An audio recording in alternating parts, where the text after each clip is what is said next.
All right, welcome back, everybody. Bear down, and the youth movement game did not disappoint. Leading up to this game, with the injury report that came out, I called this the youth movement game, a game that we would need a lot from our youth. Here was the injury report we had coming into last week.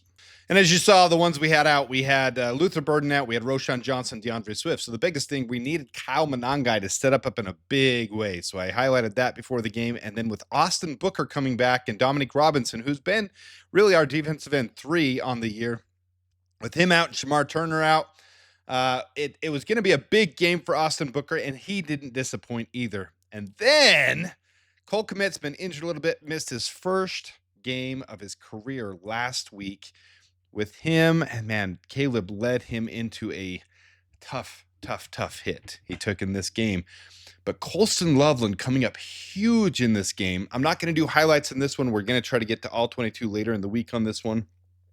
But, oh man, Colston Loveland came through in the biggest of big ways, because Cairo Santos could not be trusted in this game. Could not be trusted at all. So Colston Loveland breaking that tackle, going 50-plus yards for the touchdown to seal the Bears' victory. That was huge. Also big for this one, the Bears won, but also the Lions lost, and the Packers, who always seem to struggle with the Panthers, Packers lost again. So the NFC North is within a game and a half from first to last, and the Bears are sitting there only half a game behind the Green Bay Packers. This is going to be big, as we have a couple more weeks before we get to the Packers game, and the Packers are 2 games within 3 weeks. And then we have the Lions to finish off the season and the revenge game against the Vikings. So this is going to be big as we get into the second half and the end of the year. But let's get into the grades. The point of this video, the grades, the PFF grades, how the players did during the game. Let's get into that for this week. All right, so right off the bat, we usually hit Caleb first, but I'm going to hit Kyle Monangai first. Week 7 versus the Saints was his breakout game, the game that we said, man, there's a lot of potential with this kid. A lot of missed tackles forced in college, and that was starting to show up on the field here for the Bears against the Saints 2 weeks ago. Looked really good. You can see the stats on the right, but I want to get to this week. And this week versus the Bengals, you can see at 198 all-purpose yards, 6.8 yards per rush, 4.54 yards after contact, which is massive, and 5 total missed tackles forced, 4 in the running game and 1 in receiving as well. Those missed tackles are so important. 26 attempts on the game and 176 yards rushing. This is massive for the Bears. Yes, I still think we'll draft a running back next year. I don't know if we'll keep DeAndre Swift yet, but showing that he is very capable. And granted, guys, I get it. The Bengals are the 32nd ranked run defense in the leagues. They've got struggles on defense this year. But you'd rather have Kyle Monangai explode and show off one of the top rushing attacks in the entire league this week than go mediocre and say, okay, we just got another Jag, just another guy in the 7th round. But Kyle Monangai is showing just another Rutgers running back is here to put a staple on the league, and he's going to be an impactful part of the Bears. This youth movement is real with Kyle Monangai. What a steal in the 7th round pick. You can see his stat line down here. 28 snaps, 26 attempts, 176 yards, 6.8 yards per attempt. Britton Brown got the touchdown. He came in admirably, 5 attempts and 1 really big rush, and 5.2 yards after contact, 3 missed tackles forced for Britton Brown as well. So taking advantage of the opportunity there for Britton Brown, I appreciate that a lot. So here's on the entire season, though, for Kyle Monangai. You can see here, here's his 2025 season, 362 yards, 5.3 yards per attempt, and a touchdown, 3.32 yards after contact, 16 missed tackles forced, and 26.5% breakaway yard percentage, which is huge. And compared to all rookie running backs, remember, he was taken in the 7th round. Ja'Cory Bill, cross-scheme Merritt, was also a steal for the Commanders. But Kyle Monangai, 5th here, 362 yards. But look at the attempts at Kyle Monangai compared to the top ones there. 68 attempts and 362 yards. He has a better yard per attempt than any other rookie in the top of this class right here. 5.3 yards per attempt. Now, granted, this game helped that. We'll see if he can continue to put up those numbers in the coming weeks against the Giants, who have a little bit better of a run defense. But definitely a good sign for the Bears moving forward that we got such a steal out of Kyle Monangai. Huge, huge, huge, huge. Let's move forward to where we usually go. Caleb Williams, a very solid day, okay? 20 for 34, 58% completion. People are going to drag and knock on that a little bit, but he came through in the clutch when it needed to be done, and that throw to Colston Loveland at the end was a dime right in the middle of defenders. Colston caught it, props to him as well, took it to the house, 50-plus yards. Huge opportunity for the Bears to build from this success. And just like Ben Johnson said in the locker room, don't apologize for any win in the NFL. Those stats, those wins, they're important, and they were hard fought and won. His offensive grade in this game, 90.8, 280 yards, 3 touchdowns, and also two receptions, one from Tyson Bagent and a touchdown from DJ Moore, one for 20 yards, one for 2 yards. So very fun and creative by Ben Johnson in that regard. 2 big-time throws, but this is huge to point out. 0 turnover-worthy plays in this game. And one of the biggest things people aren't pointing out is something that I do continue to preach, and this is what I posted on Twitter. Some people still don't believe it, but it's clear that the Bears have finally found their franchise quarterback. The biggest factor that people still don't acknowledge is that he has taken his pressure turned into sacks, P2S percentage, down from second worst last year, 28.2% in 2024. The only one he was worse than him was Will Levis in 2024 to a top 10. He's 10th right now, 13.5% pressures turned to sack. Now, this was before yesterday's game, but I pointed this out with Carl on the live show that we did. The pressures turned to sack is more important than this time to throw. So here's the sack rate, how often they're sacked, average time to throw. Now, Caleb's got one of the highest average time to throw in the league, but he's not taking the sacks. That's what's critically important to understand with Caleb. He understands his pocket. He's working through the progressions, and if it's not there, he's extending plays as long as humanly possible to make a huge play out of it. This is unique, and you can tell it's unique because look at the scatter plot. All these guys are within here. Caleb's up here. That is so unique. So you're going to find some haters to say, look at the time to throw this game, 4.01 seconds. That doesn't matter because look at his pressures turned to sack, 11.1, 2 sacks on 18 defensive pressures. Granted, a lot of those defensive pressures are created by him. The sacks that he takes are usually calculated and not bad sacks because he's either killing the clock, you're keeping the clock going, or he's getting rid of the ball, or he's stepping out, or something where it's not detrimental to what's happening. I'm so impressed with his pocket awareness. I went on a rant with Carl on the show the other day. I really think people are ignoring this because they just choose to like to hate on him. Caleb is showing things. If he gets the accuracy in check, if he can get those tough throws, if he can get those scrambles and dump downs and check downs and get that in control, he's really looking unique and special. I'm really impressed with what Caleb's doing right now. So 11.1 pressures turned to sack. There were 3 drops on him, which shows his adjusted completion percentage in this game, 79.3.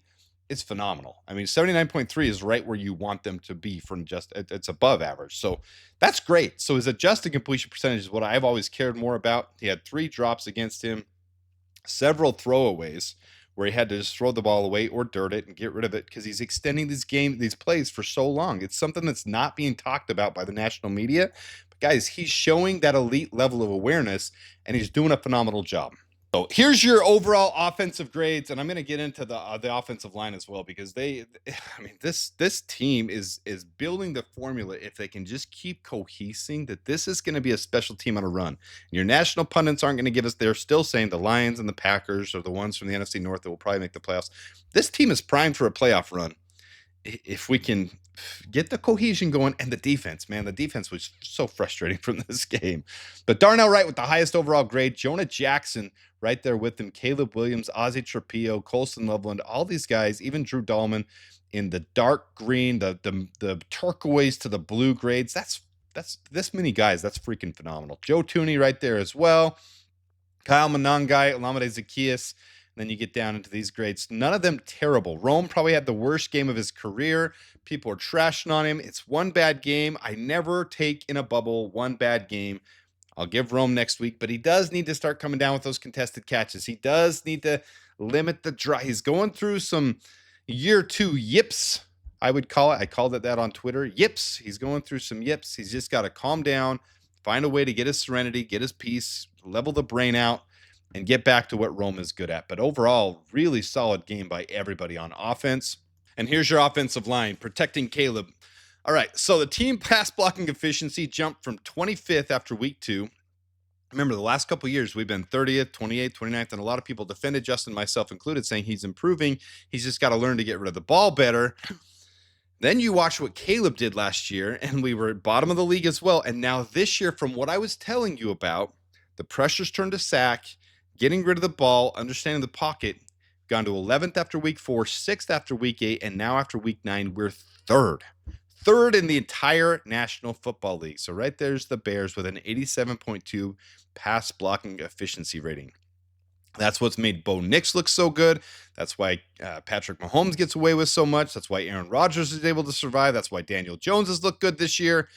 This is what's helping Caleb, and Caleb is helping them. It's a synchronic situation. They're all syncing together, and I love it. It's going to lead to success, guys. I really feel confident this team is working towards being a playoff team. 5-3. Ben Johnson said it. Went 2-2 in the first stretch. Should have gone 3-1. Went 3-1. The goal was 3-1 in the second stretch. I guarantee the goal is the same thing in the third stretch of 4 games. 3-1. Now they need to keep stacking wins and keep doing the same thing. Here's from week 9, though. Joe Thuney had the best pass blocking efficiency grade. Again, it's becoming commonplace for him. 0 hits, 0 hurries, 0 pressures, 0 sacks. Looked really good. Drew Dahlman, a couple weeks ago, I mentioned how his pass bro was the thing that was struggling. They're starting to gel and cohese. It's looking really good. You look at this for these guys on week 4. Joe Thuney, Drew Dahlman, Jonah Jackson, Darnell Wright, your top 4. I really like it. Ozzie Trapillo, in the couple of spots he had 6 total pass blocking snaps that he came in for, looked really good. It might be time to give Ozzie Trapillo another shot, but they didn't like him at left tackle. Theo Benedict didn't look good in this game. Didn't look good at all. He allowed 5 pressures, and a couple of those should have turned into sacks if Caleb wasn't so self-aware and Caleb didn't save his bacon. Theo Benedict not looking good right now, and Theo Benedict also had 2 penalties in this game, which is becoming commonplace for him. So Theo Benedict, I really liked what I was seeing in those first couple games. He's not continuing to progress and grow. It's not coming forward for him. I'm really stressed about our left tackle position, but really you got to look at it as the other 4 are coming along really well. Jonah Jackson was a little bit of a question mark for me at the beginning of the year. Jonah Jackson the last couple games has looked phenomenal. Drew Dahlman's pass pro looking phenomenal. Darnell Wright continues to look amazing. Joe Thuney still continues to look Hall of Famer. Now we just have the left tackle position that's a little bit of an issue. So here's the season total overall. You can see Joe Thuney has the best grade. Cole Kmet, the best tight end, second best overall blocking grade. Darnell Wright, Drew Dahlman, so that's really nice to have that solidified. Jonah Jackson looking significantly better, so that's good. He's coming up. But Theo Benedict looking like he's struggling. Ozzie Trapillo had a couple good snaps here.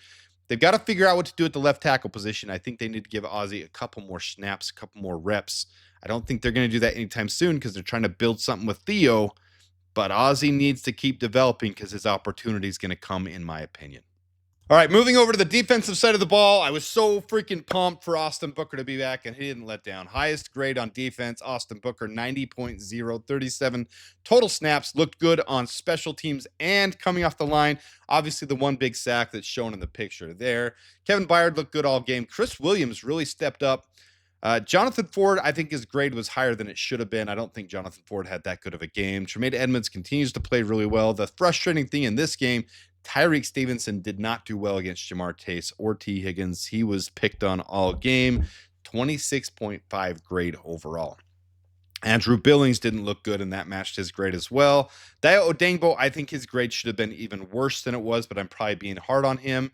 Daniel Hardy, I feel like his grade should have been a little better than it was. I felt like watching Daniel Hardy, his grade was good. I feel like Nick McLeod continued to struggle. His grade should have been lower than it was. I should be pointing these guys out. And obviously CJ Gardner-Johnson with the sack. I felt like he was in on good coverage spots, and he was there for the run really well. I felt like his grade should have been even higher as well. So again, with PFF, it's not the end-all be-all. You kind of have to take it in a grain of salt. But let's look at the individual positions. On the defensive line, this is really small, and I get that, guys. This is for those who want to pause it and look at it. The biggest thing here on the run defense, so this is run defense. Move me out of the way just a little bit. You can see that's the run defense. Gervon Dexter, not the best game for him in run defense. Andrew Billings either. So up the middle, we struggled a little bit, but still did decently well. The rough part of this game was our secondary in the coverage. We'll get there next, but Gervon Dexter, 21.7% win rate percentage, which is phenomenal. Austin Booker in his first game back, 14.3% win rate and a sack. Montez Sweat with 3 pressures, again, a couple pass deflections as well. One that almost turned into a fumble, but they ended up calling it a forward pass. He looked really good. So overall, the pass rush looked a lot better. We had 3 sacks. One with C.J. Gardner-Johnson, one with Montez Sweat, and one with Austin Booker. And on the run defense, C.J. Gardner-Johnson, obviously, in the limited opportunities he had, really stepped in big and played that Kyler Gordon type of role where he looked like he could get in and be disguised and really surprise them before they could even understand what was happening. That looked really good. And then the linebackers continue to do a good job. Tremaine Edmonds, TJ Edwards, I feel like did better than the 61 grade. But overall, the defensive front looked a lot better on this game. I don't understand the secondary, though. This is the thing I'm going to question. So in this game, Tyreek Stevenson was picked on. Nahshon Wright was picked on. We did not cover well, which makes me wonder why Jalen Jones, after having such a good defensive game last week, didn't get any reps whatsoever. Jalen Jones was not even in the game. Nahshon Wright continues to struggle, got picked on, and I said this last week, and I said it now. So I said, let's talk about it, Bears fans. Jalen Jones should be starting week 9 versus the Bengals. And then just yesterday during the game, I said, I legitimately want to know what Nahshon Wright has on Dennis Allen and Ben Johnson. They start him over Jalen Jones. There's no reason Nahshon Wright should be getting as much time as he is with how piss poor he is. I don't understand this one at all. I'm not going to understand this one, but also I'm not the GM or the owner or the head coach of this team, but Nahshon Wright is a liability to us. Now, he had a better NFL passer rating against him this game, but he gave up a lot of big things, and he gets a little more credit than he should because of the interception at the end of the game that was basically a Hail Mary, a Fail Mary by Joe Flacco at the end of the game to end the game off. He did not look good in this game. Nahshon Wright was constantly out of position, constantly on the inside shoulder when he should have been on the outside shoulder, not hip to hip with his guy. T. Higgins, Jamar Chase, they were always plucking it away from him several times. He just was, I was not impressed with Nahshon Wright. I need to see more Jalen Jones. I'm not going to understand this one, so I'm not going to sit here and focus on this one. But our secondary needs some continued help. Do I think we need to go out and get someone at the trade deadline? I don't think the Bears are going to do that. But Tyreek Stevenson, if he struggles, needs to get his crap together if he wants to be the cornerback one of this team. Jalen Johnson will be back, but Jalen Jones should be used more. And when Kyler Gordon comes back, maybe C.J. Gardner-Johnson needs to switch out to the outside a little bit more and help out on the outside. I don't have all the answers, but I'm telling you what I saw makes me wonder why the heck the Bears used Nahshon Wright so much in this game. He had tied for the most snaps in pass opportunities in coverage. He was tied for the most, and he was one of the biggest liabilities on the team. I don't understand it. I'm not going to understand it, but there's my piece. I've said it. All right, last but not least, the kicking game. I'm not proud of me saying I hate someone, but during the game, I said I hate Cairo Santos.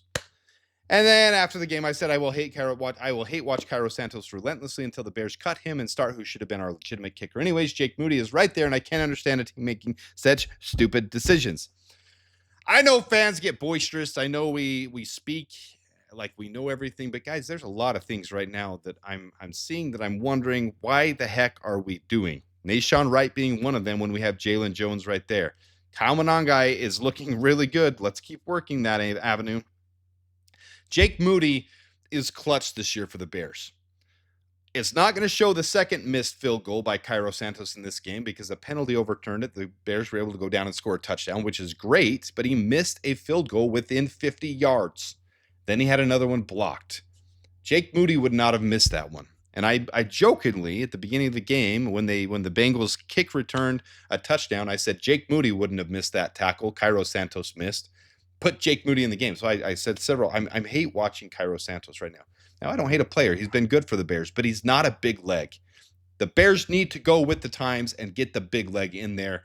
If they need to put Cairo Santos on the IR to test out Jake Moody, fine, do it. I don't care what they have to do. There's ways to manipulate things, ways to do it. Jake Moody should be the kicker of this team. That's my official position. I truly believe it, and it shouldn't go on any longer. So why do I have a picture of Colston Loveland and the rest of the team celebrating the end zone? Because if they didn't throw that pass, if Colston Loveland didn't break that tackle and didn't go for that touchdown, Jake Moody would have missed that field goal to lose the game for us at the end of the game, and I truly believe that. All right, guys, that's all I got for the grades. I'm sure a lot of you see things the same way. I'm sure some of you see things a little bit different, but I'm very excited for the progress of this team. We'll have more upcoming from this. It seems like the week gets shorter and I don't have as much time to put stuff together, but I do appreciate every one of you guys tuning in. With that, if you don't mind hitting the like button, subscribing, sharing this with your friends. I do appreciate bringing this content to you. It's fun for me, and I enjoy being a part of the Bears community and this Bears channel. So with that, the Bears.